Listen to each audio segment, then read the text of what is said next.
mean, here in our building we don't, but back in my mommy's house in Andheri, we celebrate Independence Day and all the Republic Day. We hoist the flag, and my mommy used to be the oldest member in the building, used to hoist the flag. Oh, She that's passed great. at the age of 96, so almost for about 8 years, she used to hoist the flag for them.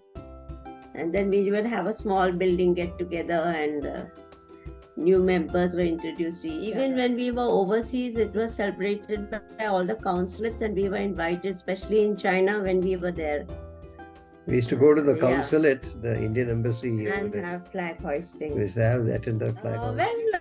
We had a lot. Most of them were the Indian crowd that was invited for the celebrations. So we had some programs, some Indian programs, and it was nice because we had free access to the Consulate General, like Mrs. Nirupama Rao. Then she was the ambassador. She was very accessible.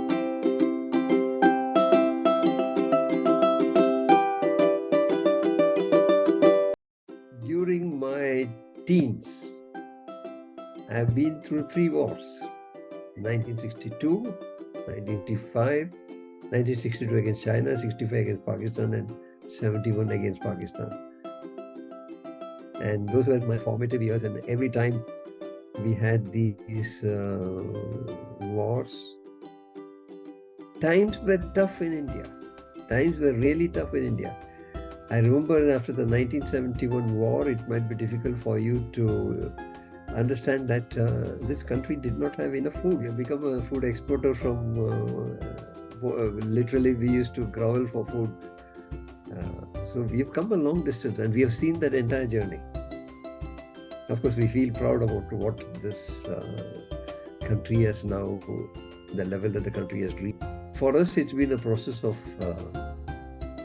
what shall I say, being part of the whole development from what was a country of despair and hopelessness today to a country which holds its place with pride in the Committee of Nations. So, 1962 we had the war, and India was already on its knees.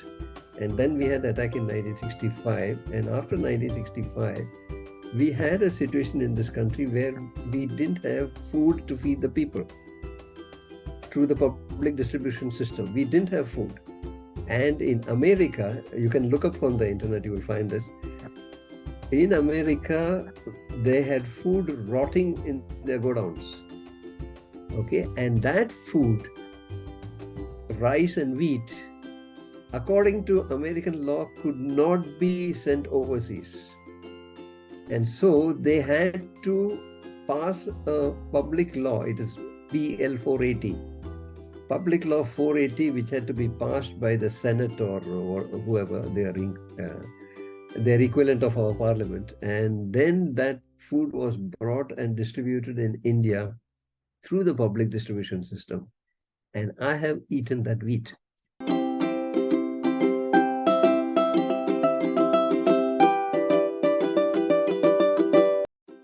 The principal used to be the person who normally used to hoist the flag and singing of the national anthem, and then distribution of sweets.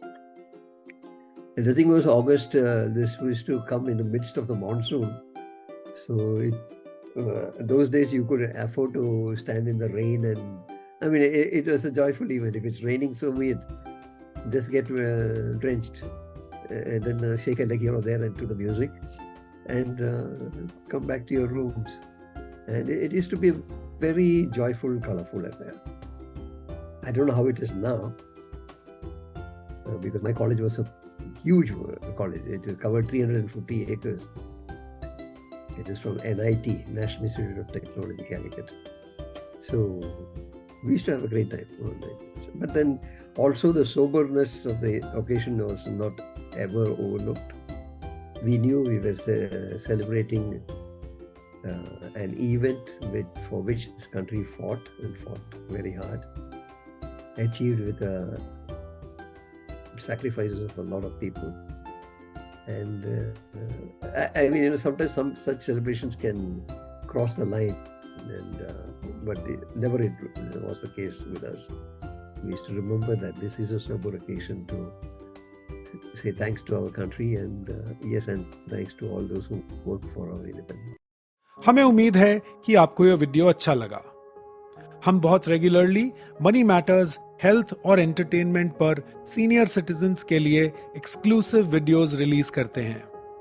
यदि आप हमारे नए videos को miss नहीं करना चाहते तो नीचे दिए गए सब्सक्राइब बटन पर क्लिक करें।